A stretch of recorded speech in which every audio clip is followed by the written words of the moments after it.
Gas cylinder burst, বাড়িতে আগুন, সমস্ত ভস্মীভূত। আবারও এক মর্মান্তিক ঘটনার শিকার বজবজ। বজবজ বিধানসভার বুইতা গ্রাম পঞ্চায়েতের অন্তর্গত শাকপুকুর মসজিদের পার্শ্ববর্তী এলাকায় একটি ঘরে জ্বালানি গ্যাস সিলিন্ডার ব্লাস্ট করে আগুন লাগে। পরে ধীরে ধীরে সেই আগুন পাশের ঘরগুলিতেও ছড়িয়ে পড়ে, যার ফলে ভস্মীভূত হয়ে যায় একাধিক বাড়ি। পরিবার সূত্রে খবর, রাত্রে রান্না করার সময় হঠাৎ সেই গ্যাস সিলিন্ডার ব্লাস্ট করে। পরে ধীরে ধীরে সেই আগুন ছড়িয়ে পড়ে। এখনো পর্যন্ত হতাহতের কোনো খবর পাওয়া যায়নি। খবর পাওয়া মাত্রই ঘটনাস্থলে এসে পৌঁছায় দমকল বাহিনী এবং বজবজ থানার বিশাল পুলিশ বাহিনী।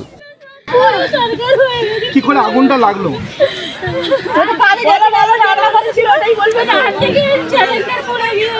হঠাৎ করে অর্ধেক গিয়ে পুড়ে গেল।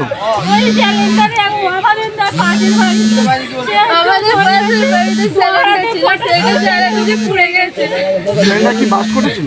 না, বাস করিনি, উপর করে দিয়েছে, দিতে চলে গেছে।